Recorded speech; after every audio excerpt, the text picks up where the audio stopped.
Hello, welcome to part 2 of my reading of Buddhist Socialism.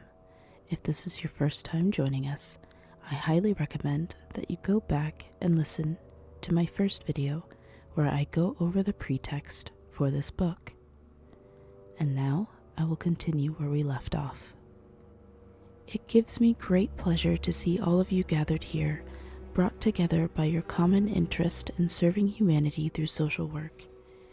It is my hope that in the end, people everywhere might work together in harmony, no matter what their nationality, language, or religion might be. All people, after all, are fundamentally the same. We divide people into groups according to nationality, language, and religion, merely for the purpose of convenience of having labels. But we all face the same basic problem: overcoming suffering. Social service is for the benefit of all humanity in the most basic sense, to overcome suffering. In speaking about social service, not just in Thailand, but the world over, I would like to say that at this point in history, the highest form of social service one could perform would be to enable people to go backwards so that they can get back on the right track. People scorn the suggestion that the most useful, correct, and necessary direction for our times is backwards. Though the idea is unpopular, just look at how far off the track people have gone these days, so far that we are about to fall into an abyss, if we have not done so already. It is imperative that we all back up and get onto the right track.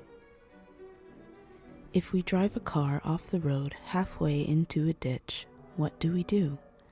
We must back up and get back onto the road so that we can go on driving. This is the situation of the human race these days. We have left the correct way, the way of the Dhamma, the way of God, or whatever way one might call it. We have strayed far from that, quite far indeed. So far that one might say we have turned our backs on religion, on God, and on the Dhamma. If we push on like this much further, we will fall into an abyss. We must back up and get ourselves turned in the right direction so that we can find the path of the Dhamma. We are getting away from religion, both in terms of morality and absolute truth. By morality, I mean a kind of social order, and by absolute truth, I mean Dhamma on an individual level. It's a kind of discipline that enables us to realize ultimate reality to whatever extent we are capable. What we call religion combines both dimensions. Nowadays, people are getting further and further away from religion, from both morality and absolute truth. There is only one solution to our immediate problem of suffering: to go backwards, to find the Dhamma, so that we might go forward in the right direction. Just as when we drive a car off the road, we must back up and get onto the road. So true social service must help people back up and get onto the correct way. This is the best and most urgent kind of social service called for in these times. The problem of poverty is a result of our getting off track. Even the current problems of illiteracy and ignorance of good health practices arise from our going in the wrong direction. The solution lies in getting back onto the right track. The solutions, taken together, can be called religion. Practicing religion means acting in accordance with the Dhamma, which means whatever brings you peace and eliminates suffering. Ultimately, these days there is more study about religion than the practice of it. Religion belongs to the realm of science in that it combines both theory and application. All religions address basic human problems with empirical methods derived from observing cause and effect relationships. Philosophy, however, is limited to theorizing and is basically just an intellectual exercise, reasoning for its own sake. Religion is not like that. Every religion deals with basic human problems and solves these problems through a clear perception of their nature, whether the approach be through intellect, faith, or disciplining the senses. All religions begin as a kind of applied science, but gradually they tend to become more a matter of mere words or logic or philosophy, moving further and further from actual practice. True religion is practice. Without actual practice, there is no religion. Even speaking must be in accordance with correct practice. Nowadays, words have become idle chatter divorced from correct practice.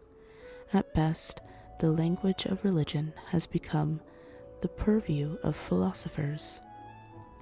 This is why it can be said that religion is disappearing. The practice of religion, which could bring peace to all of humanity, is disappearing.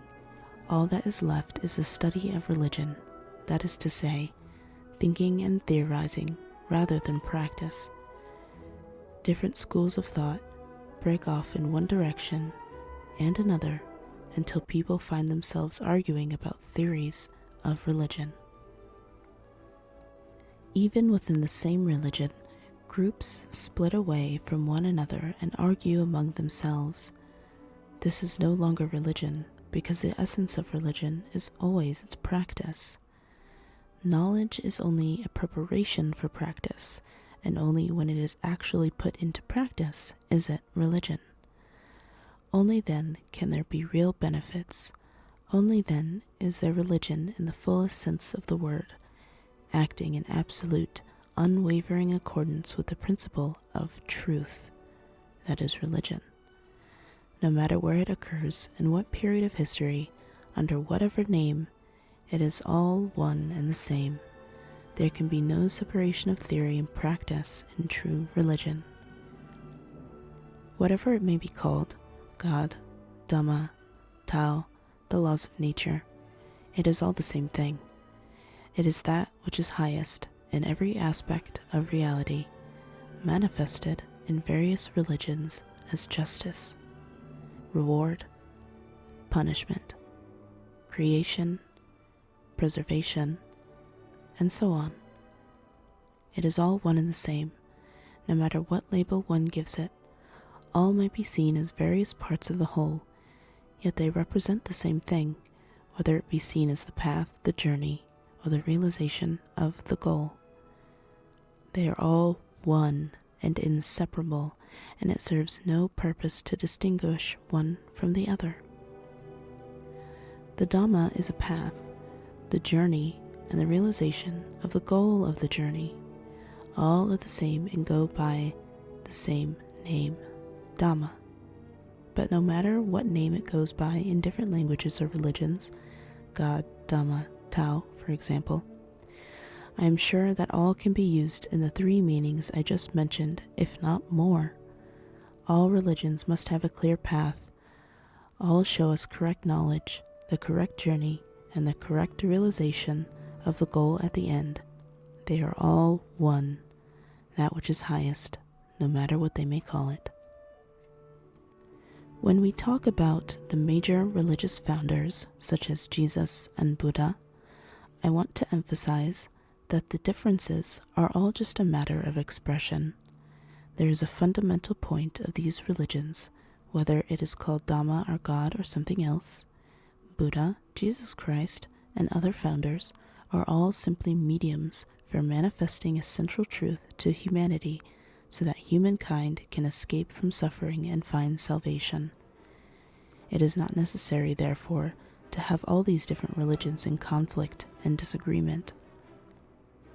Though this one, this highest truth, is the same everywhere, and the founders of different religions are really just avenues for revealing this truth, it is understandable that its expressions and language would vary according to time and place. In their deepest, most important sense, however, all of these different words are getting at the same thing: how to find salvation.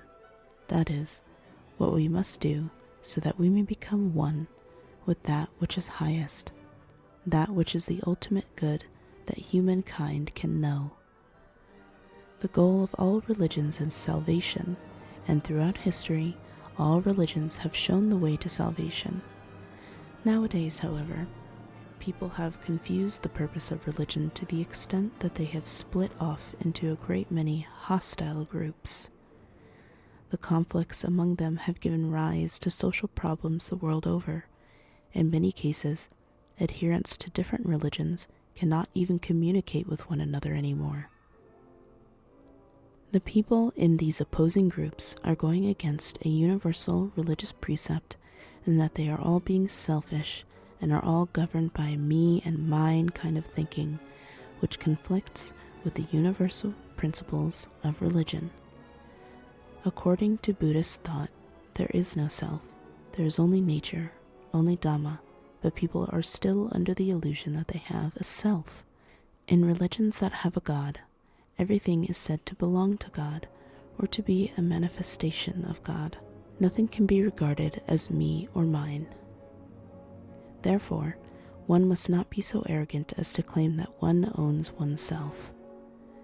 Such thinking gives rise to selfishness and mental impurities and leads to suffering. If we were to act according to the principles of religion, that is to say, to acknowledge that everyone exists in God, in the Dhamma, in Tao, in nature, then our problems would disappear. There would be no illusion of me, leading to mutual conflict, and the entire world would be peaceful. We would have peace on a smaller scale as well. Each person's problems would disappear because every individual would be free from suffering that arises from attachment to the ego. Even if there were a global disaster that engulfed the entire world in flames and killed everyone, we would not experience suffering because there would be no me, no attachment to self.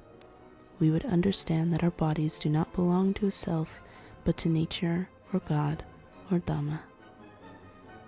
In order for people all over the world to live in happiness, then, we must all go backwards and return to the correct way, or the Dhamma.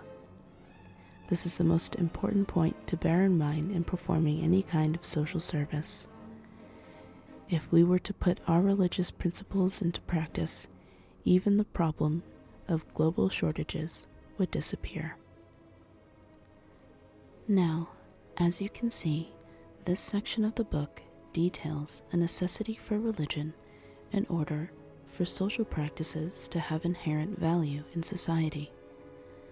I believe even if you are an irreligious individual, you can still derive meaning from this book by simply acknowledging the necessity of a collective moral guideline which will help shape and build a foundation for a better future. I will end this video here, and if you've enjoyed, please remember to give me a like and subscribe if you want to hear more of this reading. Thank you for listening.